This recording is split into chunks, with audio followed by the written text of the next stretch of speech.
Hello good morning welcome back to my channel Suma cooks. So ఈరోజు మనం వెళ్తున్న ఆలయం రామోహల్లిలో ఉన్న ముక్తినాగ ఆలయానికి. సో అక్కడ పోయి ఎక్స్ప్లోర్ చేస్తాను. సో అంతవరకు స్టే ట్యూన్. సో ఈరోజు సండే కదా, కొంచెం లేట్గా లేసాము. టైం అయితే 9:30 10 అయితే ఉంది. సో ఇప్పుడు నుంచి స్టార్ట్ చేస్తే అక్కడికి వెళ్ళేటప్పటికి 1 అవర్ పడుతుంది. సో మిడల్లో కొంచెం బ్రేక్ఫాస్ట్ చేసుకొని వెళ్తాం.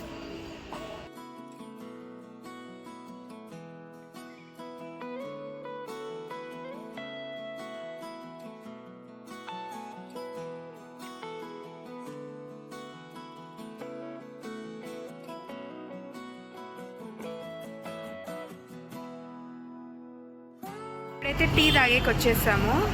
కొంచెం నిద్ర వస్తుందనేసి టీ తాగేకి అయితే వచ్చేసాము.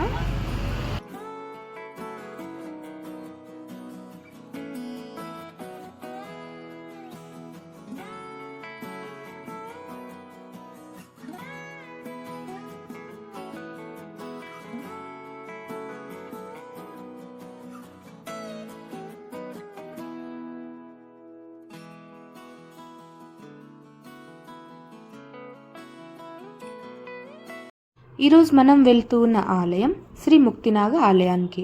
ఇది రామోహల్లిలో కొలువై ఉంది.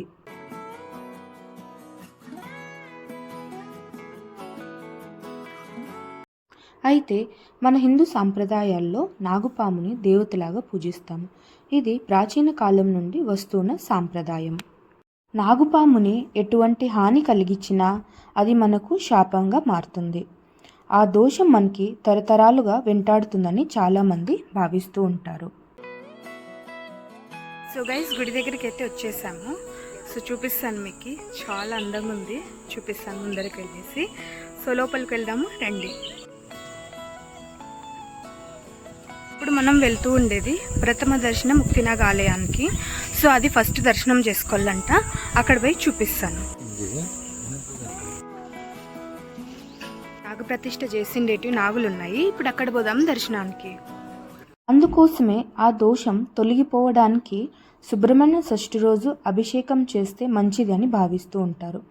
అయితే నాగదేవత స్వయంభూగా వెలిసిన క్షేత్రాలలో, అలాగే సుబ్రహ్మణ్య స్వామి సర్పరూపంలో వెలిసిన క్షేత్రాలలోనూ నాగపాము నిజంగా కనిపిస్తే చాలా మంచిదని నమ్మకం.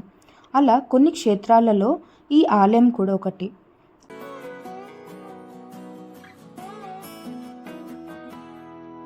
ఇప్పుడు గుడిలోకి వెళ్దాము రండి, దర్శనం చేసుకుందాం. అయితే కుక్కే సుబ్రహ్మణ్య స్వామిని దర్శించుకోలేని వారు ఇక్కడికి వచ్చి దర్శించుకోవచ్చు. అలాగే ఇక్కడ సర్పదోష నివారణ పూజలు కూడా చేస్తారు. అయితే నాగ సర్పాలకు ఎన్నో శక్తులు ఉంటాయి, అలాగే మాయాశక్తిని కలిగినవి కూడా ఉంటాయి. అవి కాకుండా ప్రజలు జీవితాలని నియంత్రించే శక్తి కూడా వాటికి ఉంటుంది. వాళ్ళ ప్రకారం చూస్తే ఈ నాగులు కశ్యప మహర్షి కుమారులు. అయితే గరుడ స్వామి మరియు సర్పనాగులు ఇద్దరు బద్ధ శత్రువులు.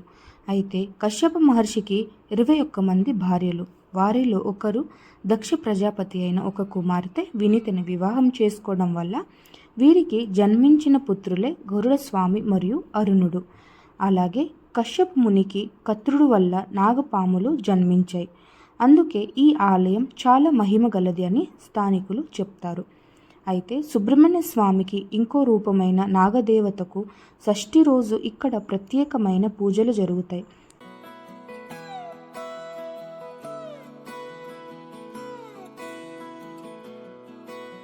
అలా ప్రత్యేకమైన పూజలతో పాటు విశేష ఉత్సవాలు కూడా ఇక్కడ జరుగుతాయి. షష్ఠి రోజు ఒక సర్పం వచ్చి సుబ్రహ్మణ్య స్వామి దర్శనం చేసుకొని వెళ్ళిపోతుంది.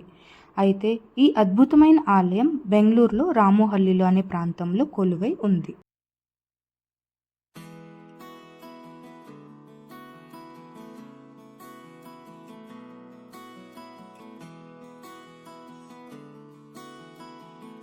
సో గైస్, ఆలయం దర్శనం అయితే అయిపోయింది. అండ్ ఇప్పుడు మనం వెళ్తూ ఉన్న ఆలయం కాదు, అది ఏషియాలోనే పెద్ద మర్రి చెట్టుకి వెళ్తూ ఉన్నాము. సో ఇక్కడే ఉంది 4 కిలోమీటర్స్లో. సో మనం అక్కడికి వెళ్దాము, అది కూడా ఎక్స్ప్లోర్ చేస్తున్నాను.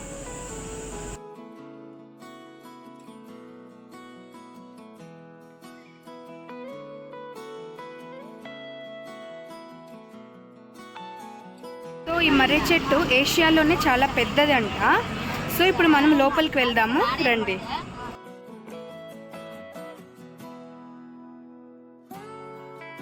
గైస్ ఇదే అది చెట్టు, చూడండి ఎంత పెద్దగా ఉందో. ఇప్పుడు మనం వెళ్తున్న ప్లేస్ దొడ్డ ఆలద మర. ఆలడ మర అంటే మర్రి చెట్టు అని అర్థం.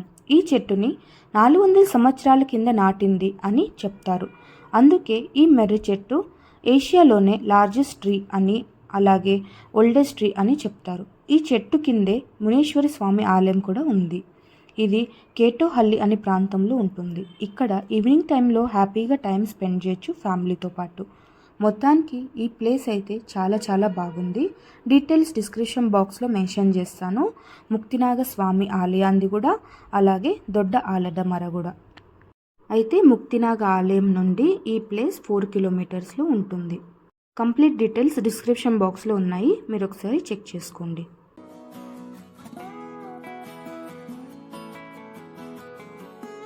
సో ఇప్పుడు మేము వాటర్ మిలన్ తింటూ ఉన్నాము.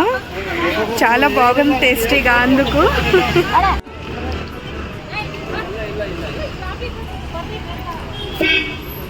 బాగుంది కదా గైస్. మీకు ఈ చిన్న వ్లాగ్ నచ్చినట్టయితే ప్లీజ్ నా ఛానల్ని సబ్స్క్రైబ్ చేయండి, లైక్ చేయండి, షేర్ చేయండి.